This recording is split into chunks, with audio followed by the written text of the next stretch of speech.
العلم نور، العلم نور۔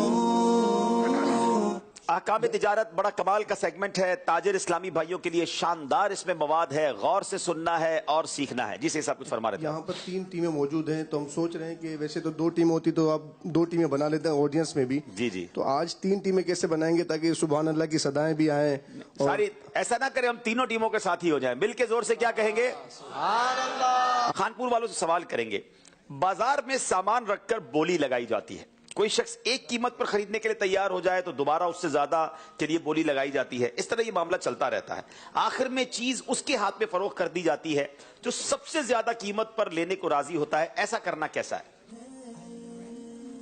جی ہاں، اس طرح بولی لگانا جائز ہے، اور نبی کریم صلی اللہ علیہ وسلم سے ثابت بھی ہے کہ آقا علیہ السلام نے ایک صحابی کا پیالہ جو ہے نا وہ زیادہ قیمت پر فروخت کرنے کے لیے بولی لگا کر ان کو فروخت کیا تھا۔ تو اس طرح بازار میں جو جی فی نفسی ہی تو یہ کام کرنا جائز ہے، البتہ نیلامی کے کام میں بھی بہت ساری شرعی خرابیاں داخل کر دی گئی ہیں، ان سے بچنا ضروری ہے، البتہ اس طرح کام فی نفسی ہی جائز ہے۔ جواب درست دے دیا ہے جناب، 2 نمبر حاصل کر لیے ہیں۔ اب باری ہے حیدرآباد والوں کی۔ کوئی شخص اگر بروکر کو کہے کہ آپ میری پراپرٹی جتنے میں چاہے فروخت کریں، مجھے 50 لاکھ دے دیجئے، تو اب بروکر 52 لاکھ کی پراپرٹی فروخت کرتا ہے، تو کیا 2 لاکھ روپے رکھنا بروکر کے لیے درست ہے؟ جبکہ پارٹی کو بھی سب حقیقت معلوم ہے۔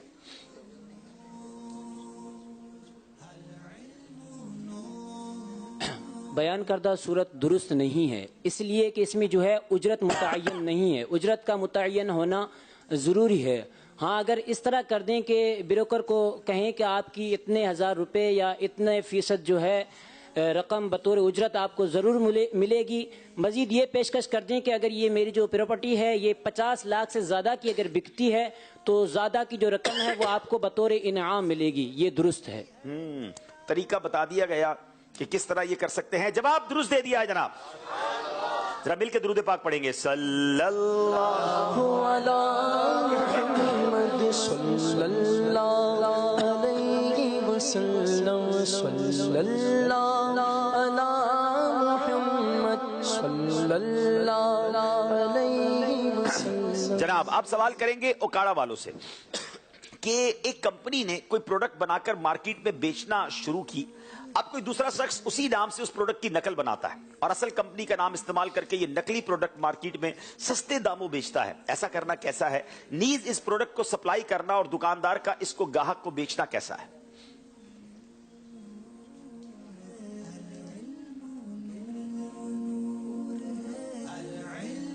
علم کے شوق میں گھر سے میں ہوں چلا، سیکھنا۔ کسی کمپنی کی استعمال کردہ پروڈکٹ کو جعلی بنانا اور خریدار کو بتائے بغیر اس کو بیچنا حرام ہے، کیونکہ یہ دھوکہ ہے اور خرید و فروخت میں دھوکہ کرنا یہ حرام ہوتا ہے۔ مسلمان کی تجارت کو جھوٹ، وعدہ خلافی، دھوکہ دہی سے پاک ہونا چاہیے کہ حدیث مبارکہ میں اس کی بکثرت مذمت آئی ہے۔ جناب کسی کمپنی کا نام استعمال کر کے جعلی پروڈکٹ بنانا اور خریدنے والے کو بتائے بغیر بیچ دینا حرام ہے کہ یہ دھوکہ ہے، جواب درست دے دیا ہے۔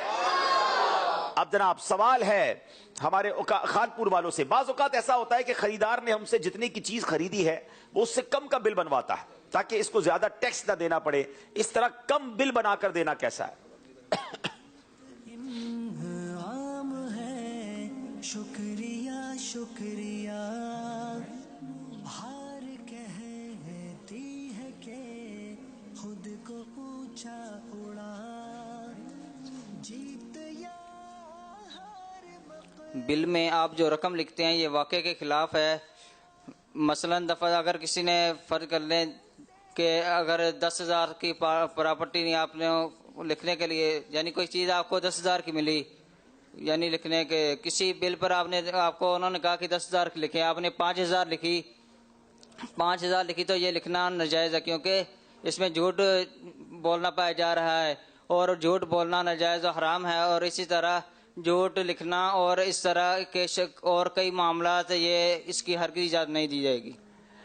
बिल पर जो आप रकम लिख रहे हैं वो खिलाफ वाक़े है। मतलब डील तो 10,000 में हुई है और आपको कहा जा रहा है 5,000 लिख दें, तो इस तरह यहाँ झूठ लिखना पाया जाएगा। बिला इजाजत शरई ऐसा करना गुनाह का काम है, लिहाजा झूठ लिखने और इस तरह गैर कानूनी काम करने की हरगिज इजाजत नहीं दी जा सकती। जवाब इनका हम दुरुस्त मान रहे हैं और ये कारोबारी लोगों के लिए जबरदस्त रहनुमाई है। हो सकता है किसी के जहन में सवाल आ रहा हो कि ये इतने प्यारे प्यारे सवालात हमें कहां से मिलेंगे, तो जब भी तो हम बार बार कहते हैं माहनामा फैजान मदीना, इसकी बुकिंग करवा लीजिए, हर महीने आपके घर पे आपके ऑफिस पे आना चाहिए। ये एक रिसाला कितने सारे मौजू लिए हुए होता है, इसमें एक पूरा कॉलम, एक बाकायदा कुछ सफ़ात होते हैं जिसपे अहकाम में तिजारत के नाम से सवाल जवाब का सिलसिला होता है और शरई रहनुमाई का शानदार इंतजाम होता है। तो हर घर, हर दुकान, हर फैक्ट्री पर ये आना चाहिए। हर जुमेरात को हम कुरानदाजी भी तो करते हैं माहनामा फैजान मदीना, तो जो माहनामा फैजान मदीना बुक करवाते हैं पूरे साल के लिए करवा ले तो आपका नाम ऑटोमेटिकली हम तक पहुंच जाएगा। हर जुमेरात या कुरानदाजी भी हो रही है, क्या पता आप तक तोहफा भी पहुंच जाए। कलर वाला शुमारा जो है वो 1400 रुपए सालाना बुकिंग है इसकी, और जो सादा शुमारा उसकी 1000 रुपए बुकिंग है। और अमीर अहले सुन्नत ने जिन्होंने सालाना बुकिंग करवाई है उनके लिए बहुत प्यारी दुआ भी इरशाद फरमाई। वाह, 1400 रुपए में 12 महीने तक आपके घर पर रिसाला पहुंचता रहेगा। कलरफुल रिसाला बहुत खूबसूरत होता है। तो चलिए जनाब, हैदराबाद वालों से सवाल करेंगे। एक शख्स प्रॉपर्टी बेच रहा है जिसकी मार्केट वैल्यू 30 लाख रुपए की है, लेकिन ब्रोकर पार्टी से 32 लाख रुपए मांग रहा है, क्या ऐसा करना जायज है? आगे बढ़ते रहो इब्तिदा। बयान करदा जो सूरत है ये दुरुस्त है, इसलिए कि अगर मालिक की इजाज़त के साथ की जाए।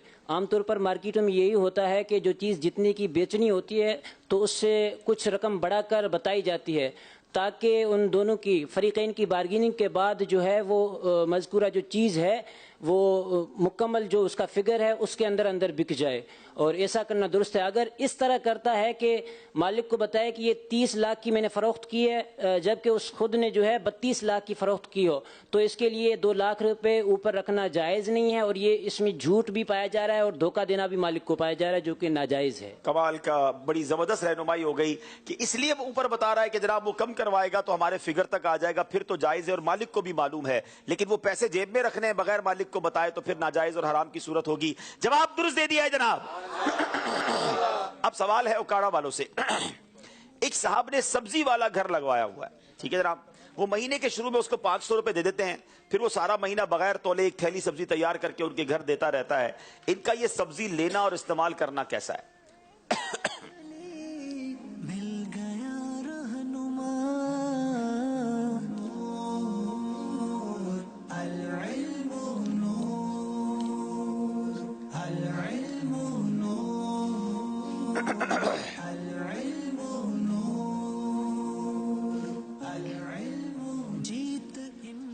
ये करना दुरुस्त नहीं है। अव्वल बात तो यह है कि इसमें मालूम ही नहीं कि सब्जी क्या लेनी है और कितनी लेनी है, और जबकि खरीदी गई चीज़ जो होती है उसमें रेट और मिकदार का तय होना ज़रूरी होता है। और दूसरी बात यह है कि फुकाहा कराम ने इससे मना किया है कि पेशगी रकम दे के पूरा महीना खरीदारी करना। ये बुखारी शरीयत में लिखा है कि पिनसार को 1 रुपया दे के कहा जाता है कि सौदे के बदले इसको काटते रहना, तो यहाँ फिर ये कहा नहीं जाता, लेकिन उसका मालूम होता है कि यूं ही किया जाएगा। तो ऐसे सिक्का देना जो ममनू है, क्योंकि इसमें कर्ज से नफ़ा उठाना पाया जा रहा है कि जब तक उसके पास रहेगा ज़ाया होने का एहतमाल रहेगा, और अभी एहतमाल जाता रहा, तो ये कर्ज पर नफ़ा पाया जा रहा है, और ये दुरुस्त नहीं है। क्या कमाल की रहनुमाई है। कुछ लोग किसी दुकानदार के पास पैसे रखवा देते हैं, ये रख लो अब हम आपसे माल लेते रहेंगे, ये नहीं करना चाहिए। इसमें एक बड़ी बारीक बात बताई गई है कि जब पैसा हमारे पास होता है तो इसके खोने का भी तो एक एहतमाल है ना, ज़ाया हो सकता है, चोरी हो सकता है, लेकिन किसी और के पास रखवा दिया तो ये तो मेरे पास से चला गया, यानी अब ये एहतमाल ना रहा, और अब वो जो है वो उसके पास पैसे और अब उसी से चीज़ें खरीदते जा रहे हैं। तो उलमा ने ये मना फरमाया, और इसमें किसी कुछ शराइत के साथ सूद की सूरत भी बन जाती है, तो हमें एहतियात करनी चाहिए। और बहरहाल ये तरीका दुरुस्त नहीं है कि सब्जी वाले को पैसे दे दिए और जनाब वो रोजाना अपने हिसाब से एक थैली भर के देता जा रहा है, तो ये दुरुस्त नहीं है जनाब। ये जवाब भी दुरुस्त दे दिया है माशाअल्लाह।